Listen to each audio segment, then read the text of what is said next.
is a difference between you and me. We both looked into the abyss. But when it looked back at us, you blinked. Hi guys, I'm Gravy here, and this is a DC Legends video. I really need to come up with a name for these kinds of videos. I do put out DC Legends videos every Monday, Wednesday, and Friday, but every once in a while there's a video like this where like something cool happens and it's longer than a minute, and it's not like just a highlight that I could do. And anyway, I need to come up with a name for this. If you could think of a name for these kind of like quote unquote emergency videos, let me know. In any case, in the last Riddle Me This, where we discussed Nightmare team comps, I made the assertion that I think disease could be useful in Nightmare campaign. Immediately after saying that, I was like, uh-oh, did I say something really stupid? So then I made this team. Now, first thing I'm going to say before I go on with that is, please like, please subscribe.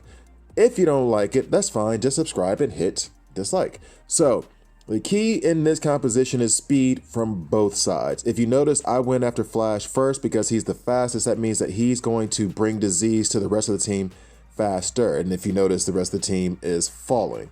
Now, on the next wave, like the perfect patient zero for this disease comp is Power Girl. Power Girl, she gains turn meter every time you hit her.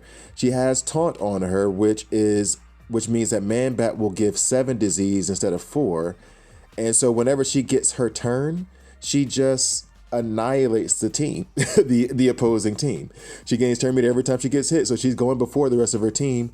I'm using Wally West here to manipulate turn meter for our team so that we go faster. And as you see, like, she's the perfect patient zero. Like, she takes on so much disease that the rest of her team never even got a chance because she had stacked so much. And by the time she gets her second turn, everybody else is gone before they have a chance to even do anything. So it's incredible. I absolutely love it. It's fun. Now, is it useful? Probably not. I mean, this is node 9, and I'm absolutely terrified of taking this like any node higher, like 10, 11, or 12. I think we can all, I don't know about anyone else, but I think the general consensus from my team has been that node 11 has been the hardest. So, I mean, maybe I'll be bold enough to take it there.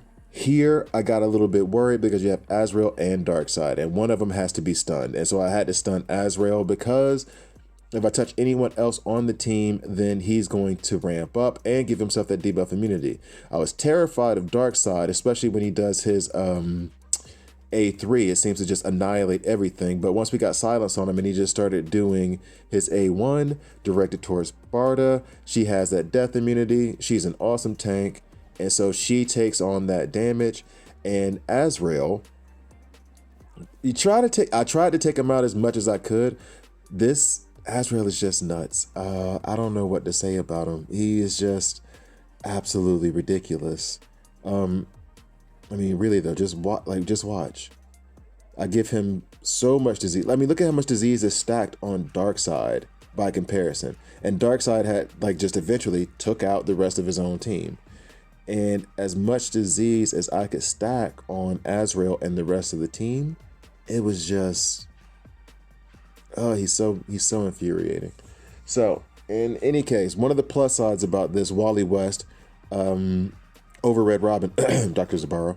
One of the plus sides of this is that Wally West, when he does do his A2, he gives himself awareness. So in this case, that means that if the taunt falls, each of them has their own, Man-Bat, Roz, and Wally West each have their own kind of thing that helps with survivability. So Man-Bat, for example, is immune to crit shots. On Ra's al Ghul's A1, he gives himself, I think it's 15% heal for every time he strikes with his A1. And then Wally West gives himself awareness whenever he uses his A2.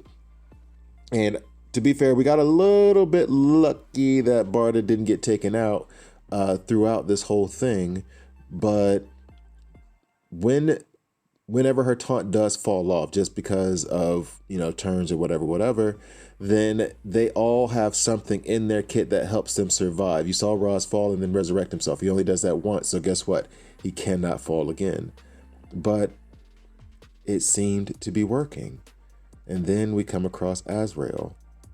And I was like really wishing I had like an Arcus or a Superwoman just for this one guy. Not even for the whole battle. Just this one thing that they created in the game. Ugh, he's infuriating. And so at this moment, I'm like watching this thing that I created, this disease comp team. Disease, which is a debuff that I love so much and I think is so much fun, but not at all useful in the game. I was like, oh, I found a use for it. I found a use for it. And then the bane of my existence in PvP is about to ruin it for me all in Nightmare campaign as well. He's becoming my new, like, I think I've talked about this before, but old school Deathstroke like 2 years ago and Lobo. My new Batgirl, Harley Quinn, my new Wonder Girl. Like, there's such a hatred I have for him that every time I take him out, it just delights me in ways that it really should not. I should not be so, like, mischievously satisfied. Like, there's so much malice that I feel. And so much pleasure I take from tearing off his head. Ugh. So yeah, we're kind of stuck in a stalemate here. Hoping to take out Azrael somehow, some way. And then we kind of catch a break. Like whenever we catch a break and that debuff immunity falls off, you try to put as much debuff on him as possible. But the main thing that I wanted to try to get around to was Barda has a stun on her A3. If I can get Barda's turn to happen in one of these cases, like now, and that's where I should have done it and I messed up, where I can get the stun on him, then he won't do his debuff immunity, or I'll get a chance to put a lot of disease on him before his debuff immunity comes back. And around this time in the match too, he stopped doing, every time he would ramp, his debuff immunity wouldn't come up anymore. And I don't know if that was a product of the silence being put on him or what, but at a certain point it just stopped happening, which was very pleasant to me. And now that he's stunned, he's still not ramping. And he can't take out, like he hit Roz a few times. When Roz has a full turn meter or full health bar, he can't take him out. And whenever Barda does her taunt and gives stamina ups, that helps heal Man-Bat in a kind of passive way. It increases his HP pool, but then by the time the stamina falls off, the HP pool is increased by percentage, but then the points are left when that overall number of HP goes down. I feel like I should be putting up a math chart right now to explain it, but it does make sense. So like, for example, with Man-Bat, with stamina, oh, in fact, I'll just explain this real quick. For stamina ups, in case you don't know, the way they work is you get a stamina up, and let's say that you are at 50% health, and your points of health is 1,000. The stamina up will take you up, and it's not like this, but I'm just saying it's like this, will take you up to 1,500. And that'll also take that 50% health you had up to 7,500. So it's 50% of the 1,500. But when the stamina up falls off, you get to keep the 7,500, even though your health has gone back down to 1,000. And that's how it kind of passively heals you over the long haul. And that's what's happening with Man-Bat now and Barda. Keep stunning Azrael. Oof. And at a certain point, it becomes clear, like, okay, there's a good chance he's about to go. So I had to check and see how many strength ups he had and how many disease I put on him. Look at this. It's nuts. Anyway, Harley Quinn, another bane of my existence. She's awesome in this as well because she has a taunt. And so Man-Bat is going to hit her with the taunt. And then when Man-Bat hits her, that's 7 more disease on top of everything else that's happening.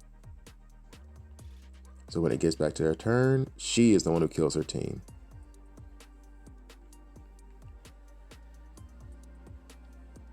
And I wasn't even worried when I lost my Man-Bat, because at this point there was so much disease on her. I already knew that it was just a matter of staying alive long enough. And I had all this awareness on Wally West. I still had Braz, who's going to be able to heal himself. So at this point, it wasn't even a worry. It was just, well, disease has done its job, and so now the rest of the team can be taken out. So in the end, I'm super happy that I got it to work. Is it a viable option? I'm not so sure, but it was definitely a fun option. Definitely enjoyed doing it. At a certain point, I'm going to gain enough courage to actually take this to Note 11 and see what happens. I'm probably going to die immediately, but we'll see. But in any case, here's a team comp that I like, that I have fun with. Hope you enjoyed. Please like, please subscribe, and I'll see you guys next time.